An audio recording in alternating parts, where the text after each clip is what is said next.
How you guys doing tonight? I want to thank everybody for being here. Last week, the first of the January 6th protesters was sentenced. He was a 38-year-old crane operator. He got 8 months in prison and a $2,000 fine. He's now a felon, meaning he won't be able to vote, hold office, sit on a jury, own a gun. He won't be eligible to hold various licenses, and he'll have difficulty getting a job for the rest of his life. All this for peacefully setting foot in the Senate chamber for less than 15 minutes. And it's a funny thing, because I remember when the confirmation hearings were going for Jeff Sessions and Brett Kavanaugh, hundreds of protesters were arrested for disrupting Congress, and most of them got hit with a misdemeanor disorderly conduct charge and ordered to pay a $35 fine. Do you guys remember that? Yeah.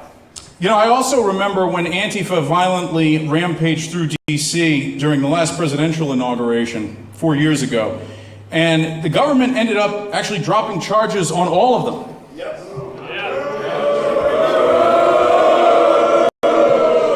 But never mind. During the sentencing, the judge and the prosecutor kept using a certain phrase. They called the January 6th protesters a threat to our democracy. They said they were a grave danger to our democracy, an assault on our democracy. Our democracy. It's a phrase we've heard a lot in the past 6 months. We also hear it a lot in reference to something they call voting rights, which is typically meant as the absence of any kind of common sense precautions against voter fraud, any requirements for voter identification, any limit to ballot harvesting, also doing away with the filibuster, the Electoral College, and so on. Usually the phrase, our democracy, is heard along with other slogans such as free and fair elections and the peaceful transfer of power. Now look, I understand how democracy is supposed to work. You have free speech, meaning when someone sees a problem, they can call it out. They can get the message out to other people and persuade others or rally them for change. You also have free assembly, meaning people can get together and hold meetings or rallies without having them shut down. You have a free press, meaning people can publish what they want to publish and get it out there so that it can be read by their fellow citizens.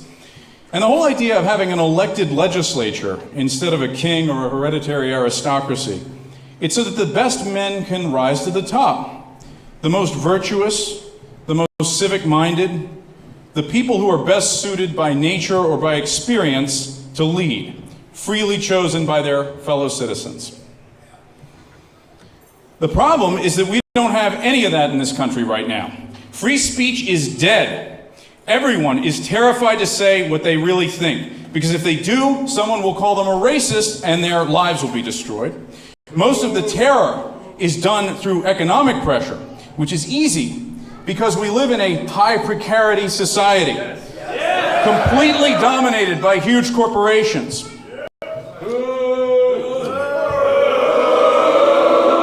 But people are also silenced with physical intimidation and mob violence. And recently we've seen even a willingness by police and prosecutors to arrest and charge people just for letting the wrong word slip in the middle of a heated argument with a person of color. As with the Capitol protesters, all pretense of equal application of the law is being discarded by the courts.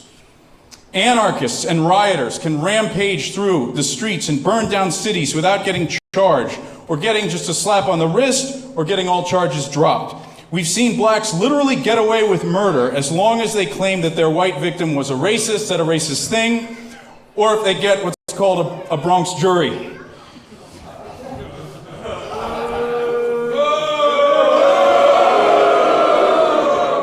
Now, meanwhile, a high school kid recently got charged with a felony for a prank involving a fake quote attributed to George Floyd in a yearbook. He's actually facing 8 years in prison because they got him on some kind of a computer crime technicality. That's the way it is. If you're white and you sin against the ruling ideology of the system, they will hit you with everything they've got.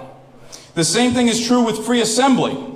If you try to get any group of people together anywhere to discuss what's really going on in this country, you've got armies of state-backed informants trying to dox you, get you kicked out of your venue, kicked out of your hotel, deplatformed off the internet, kicked off payment processors, fired from your job, evicted from your home. In a lot of cases, they'll just use police force to shut you down. That's what happened at Charlottesville, and it's happened many times since. In certain cases, I'm thinking of Lee Keltner and Ashley Babbitt, they've already set the precedent that patriotic or right-wing protesters can be shot dead, and their murderers face only light charges or no charges at all. And these days, any white woman who is menaced by a random black on the street gets called a Karen and faces doxing, getting fired, or even getting hit with hate crimes charges just for calling the police. It's happening all over this country, and white women are afraid to say anything about it because they know they'll get punished by the full force of the system. As for the free press, let's not forget, only 6 corporations and about 15 billionaires own almost all of U.S. media.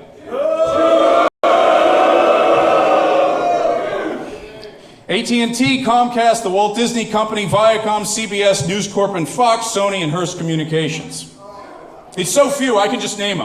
I could just name them in the middle of my speech. That's the whole list. The internet briefly opened a narrow gap in the total corporate stranglehold over what we see, hear, and read.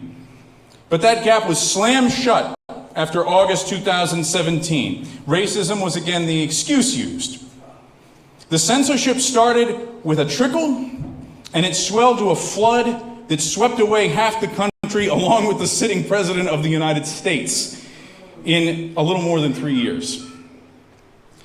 Facebook, Twitter, Google, and YouTube could have been as revolutionary to challenging the power of big media and the ruling class as the printing press was 500 years ago. But they've been allowed to morph into the opposite, something straight out of 1984, with more power to monitor and control the population than the big TV networks ever had. Now, how about the idea that the best men and women in our country will rise to the top, that people can choose who leads and represents them, free and fair elections and all that? Well, that's a fine theory, but I think it got a little mixed up somewhere in practice. For example, there's about 320 million people in America, and Joe Biden's the one who became president. This nothing, this zero, like most politicians, a buffoon, a guy who voted for the Iraq War, whose greatest achievement in public service was for decades being the top shill for the credit card industry in the United States Senate. Yet he captured the highest office in the land. And this is supposed to represent the big triumph of our democracy. I mean, that speaks for itself. I'm going to get back to that in a moment. But it's true that our basic democratic rights and freedoms are really dead in this country. It's astonishing how fast it all happened. But how's the country in general doing? Well, Tony touched on it a little bit. What's the actual state of the union right now? Biden says America is back. Well, what's he talking about? The U.S. birth rate dropped to a record low in 2020. The marriage rate is at an all-time low, and about 40% of marriages still end in divorce. We just pulled out of Afghanistan after 20 years, and the Taliban are already back in control of the country. Not that I care. But something I do care about, the suicide rate of veterans from the War on Terror is 4 times that of combat deaths. 7,057 Americans died in combat, 30,177 died from suicide. That is a staggering, shameful death toll, but it gives you some idea of how little our ruling class values the lives of their own troops. Deaths from drug overdoses, as Tony said, jumped 30% in the past year, 93,000 people. 93,000 Americans died from drug overdoses in 2020, the vast majority from opioids. Life expectancy dropped again last year, the biggest drop since World War II. And they're, of course, going to blame that on COVID. But all these trends were happening before COVID. Oh, and consumer debt, speaking of Joe Biden and the credit card industry, consumer debt is back up to record highs, something like $4.5 trillion. Got to make those usury payments. Inflation, as we all know, is rising. Unemployment is going up again. 71% of Americans think the economic situation in the country is bad. 68% believe their children will be financially worse off than them. The murder rate, as we all know, is skyrocketing thanks to out-of-control black crime. Illegal immigration is at its highest level ever. How'd that wall work out? White America is under constant attack. White privilege, institutional white supremacy, Black Lives Matter, critical race theory, and so on. Everyone's fed up with it, but everyone's too scared or powerless to do anything about it. It's gaslighting. White America is actually doing worse than the rest of the country. You often hear about wealth inequality in America, and this is blamed on white supremacy. Increasingly, the more and more they talk about wealth inequality, it's tied to white supremacy, institutional white supremacy. Well, the extreme wealth inequality, that is real, and it's only growing wider. It's what happens when you use globalization to drive down wages, at the same time you deregulate finance and allow massive capital gains going to the top. It's policy. It's just like the demographics changing in this country. It's not an accident. It's not just a force of nature. It's the result of policy. Now get this. Of the $13.5 trillion in new household wealth added in the year 2020, last year, 70% of that wealth accrued went to the top fifth of income earners, and a third of it went to the top 1%. In the US, the top 10% own 80% of wealth, and the bottom 60% hold only 2% of wealth. But you know something? This is the thing about that. Non-Hispanic whites still make up the majority of retail workers, for example, 60%, the same as our share of the national population. The bottom 20% of white households, and that's about 47 million people, own nothing or are so in debt that they have negative wealth value. That's true of about 11 million blacks and 8 million Hispanics, as opposed to 47 million whites. So remember that the next time they tell you about institutional white supremacy. There are tens of millions more impoverished whites in this country than blacks and Hispanics combined. The poorest 10% of the whole population is 54% white, which is, again, that's close to what our share of the total population is.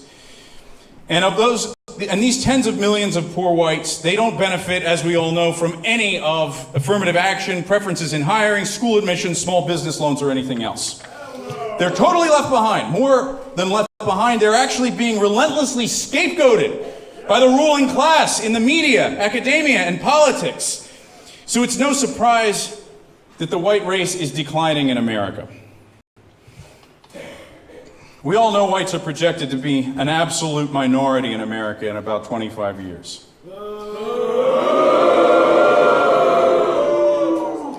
But of the 74 million children in America, white kids are already an absolute minority.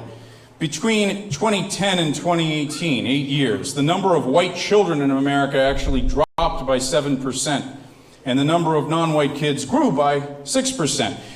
From 2010 to 2020, the last decade, 10 years, the Alaskan and Native American population actually went up a little. The black population went up a lot.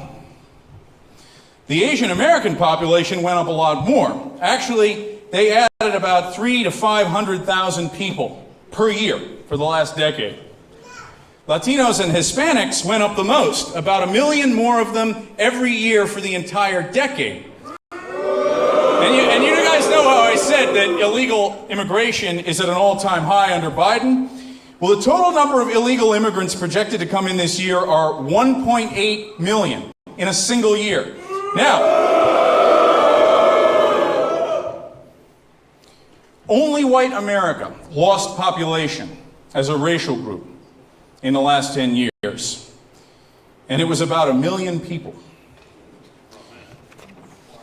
So there's 1 million less of us in the country than there were 10 years ago. And Biden just let in almost 2 million illegals, or he's going to let in, by the time the year is over, 2 million illegals in a single year. I mean, that's white genocide. That's white genocide. That's the disappearance of our people. I mean, what else can you call it? And I told you, I said the murder rate's up. We know shootings are up. But what gets lost in all these numbers and statistics are the individual white people killed by black criminals. Two things that have been haunting me lately. One is a series of articles on the website VDare chronicling the white people murdered by blacks over the past year. They do a monthly toll. They show their faces and tell their stories. Another is a channel on Telegram called Every Day, which memorializes white victims of black crime over the years and tells their stories. These are some of the most sobering things you'll see right now when it comes to race. A 61-year-old white grandmother in New Orleans punched in the face by a random black on the street, who later died from hitting her head on the concrete. A 24-year-old white kid in Detroit whose car got rammed by a black without a license. The black then sucker punched him, beat him senseless, went through his pockets, then kicked him in the head as he was lying defenseless on the ground. He died of blunt force trauma to the head and neck. A 14-year-old white girl in Fargo, North Dakota, stabbed 25 times by a homeless black while skateboarding to her mother's house. Security cameras showed him attacking her over the course of 20 minutes. She didn't die right away, but succumbed to her injuries later in the hospital. You will never see the victims of these crimes talked about in the mainstream media. I look at their faces, children, elderly folks, working class dads, grandmothers. They mostly look like nice, decent white people. I search their names and I find memorial pages online or news stories, press conferences with decent white families, utterly heartbroken, stricken with unimaginable grief. And you know, in many cases, they're just told they were in the wrong place at the wrong time, like they got hit by a force of nature. That's what they're told. I look then on these same pages at the faces of the blacks who killed them, and they look exactly like George Floyd. Mindless criminals.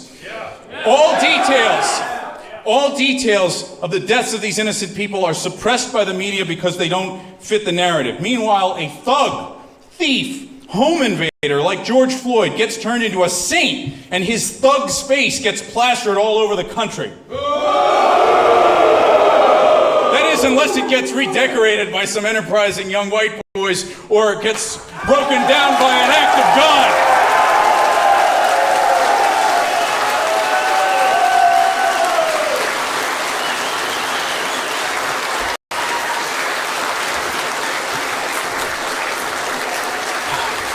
But the state-sponsored worship of all things black has become a useful tool for what is sometimes called neoliberalism, but is actually just Jewish capitalism. This neoliberalism is the establishment faction of the Democratic Party that supported Joe Biden. And it actually used the black vote and BLM to push him over the line against the would-be economic populism of the Bernie campaign. Biden even absurdly claimed Charlottesville was the reason he decided to run for president. As if that vapid, narcissist, career politician hack hadn't been lusting after high office since he was barely out of his diapers. But he was able to cloak himself. He's backing him again. But he was able to cloak himself. He was able to cloak himself in this moral superiority because of the cult of black worship, which is really just an endless pageant of black victimhood and white guilt and atonement, or as the media is so fond of calling it, a reckoning. Biden leveraged this BLM angle to beat back the economic populace in his own party, then to defeat Trump. Trump, who had already given in to the blackness cult with his pathetic platinum plan, his endless ass-kissing of African Americans and his total betrayal of the white working class urged on by the Jew Jared Kushner.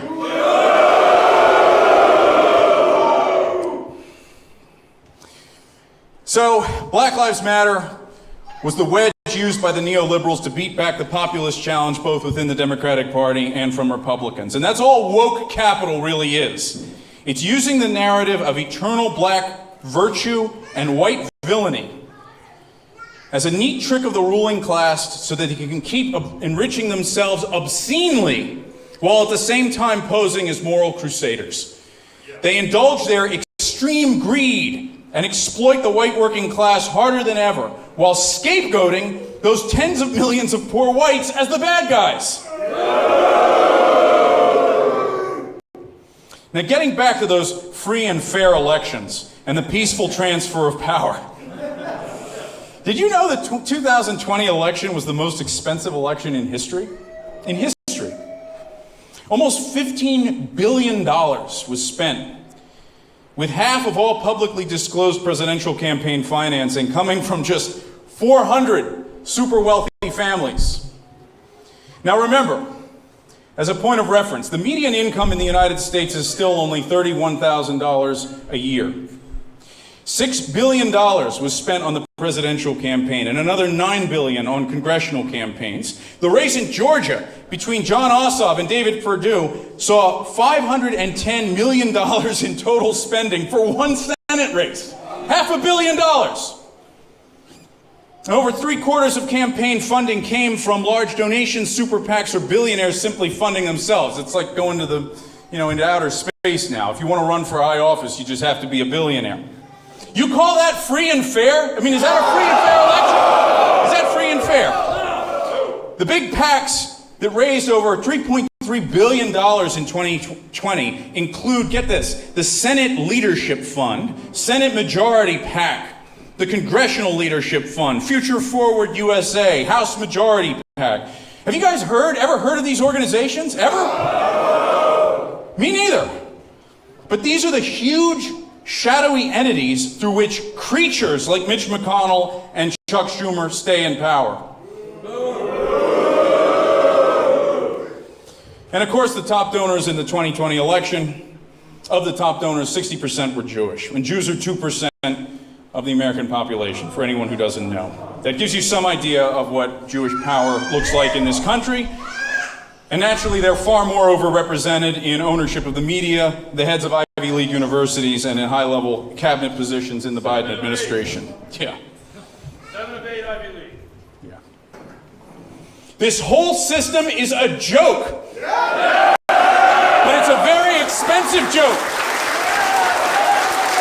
It's a very expensive joke, ruining the lives of tens of millions of people, killing millions of its own citizens, running a great nation into the ground, sinking Western civilization, and taking the planet down with it.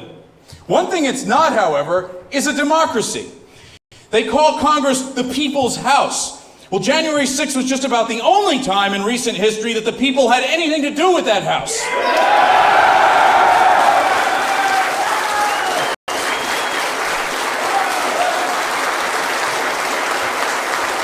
Just 12% of Americans have any trust in Congress.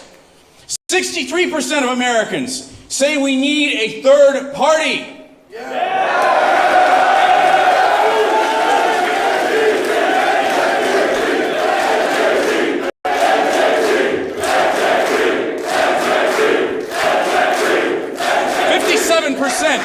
Fifty-seven percent of Americans say relations between blacks and whites are bad, worse than at any point in the last 20 years. Even as Congress falls over itself to condemn anti-Semitism, support for Israel's dropping everywhere, even among young evangelicals, with only 33% now saying they support the Zionist state, down from 75.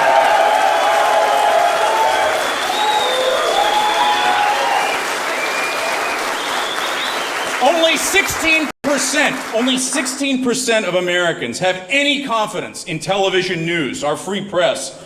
Only 14% of Americans are very confident social media can censor content in an unbiased way. 73% of Americans hold negative views of Antifa. 73%.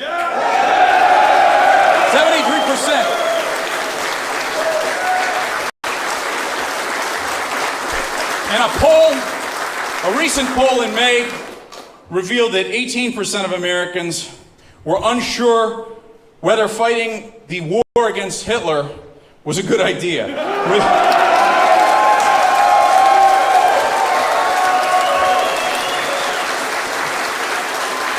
With another 14% of Americans saying outright that it was a mistake.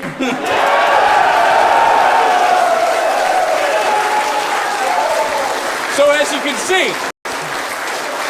can see, even with all the censorship, the thought police, the terrorizing, all the gaslighting, the victim blaming, all the social, economic, and political control, they still can't stop huge numbers of the people from waking up. White people, awake!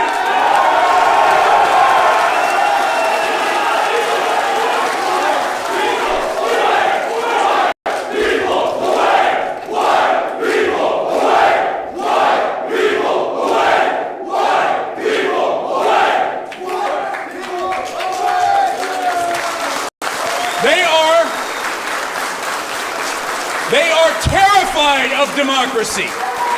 They don't want democracy at all. If they let real democracy happen, they would be kicked out of power overnight. They know it. They know it. Sometimes they even say it. So they have to do everything they can to keep real democracy from happening. There is nothing free or fair about American elections. The peaceful transfer of power is in reality a buying off of American elections by a super rich and super Jewish ruling class. This was true in the past. It's even more true today than it's ever been. Now we can't stop them from doing that, not yet. But we can stop letting them get away with calling this our democracy. If this was a real democracy, the white people of this country would have a voice. The 47 million poor whites in this country who own nothing would have more influence over elections than a handful of Jewish billionaires. If this was a real democracy, the politicians wouldn't be able to force this fake Black Lives Matter cult of bullshit down everyone's throats without all of them getting kicked out of office the next day. But you know what? The fact that they insist on lying so solemnly with hands over their hearts about our sacred democracy, when it's such an obvious joke, shows that they need the legitimacy of this charade. They can't just say, we think a dictatorship of rich Jews is best. They can't say it. And they can't actually say they just want the white masses to all suffer and die. The ones like Joe Biden and Mitch McConnell, traitors to their own race, they can't actually run on a platform of, I'm greedy and a power-hungry megalomaniac, so I would literally sell my soul to the devil for money in elected office. They can't say that. If they did say that, no one would respect them. No one would listen to them. No one would follow them, even around the world, internationally. That's why they try to feed you this line about our democracy. So what we're going to do, we're going to expose them. And we're going to do it by forcing this democracy to work. We are going to force it to work. We're going to take the legitimacy that they need so badly, that they want, we're going to take that legitimacy away from them. Because they can only hang on to it if they don't have any real opposition. And the Republican Party certainly isn't real opposition. We will say what everyone else is afraid to say, or what they've been bought off to not say. Now, whenever the corporate social justice online mob destroys the life of some poor white, they like to taunt the suffering victim with the line, freedom of speech is not freedom from consequences.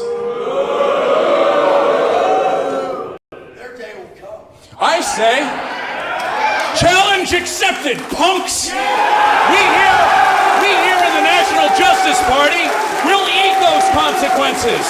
And we'll keep coming. they've managed to do with all their doxing and all of their petty harassment is create an army of idealists ready to make any sacrifice. I see that here in front of me.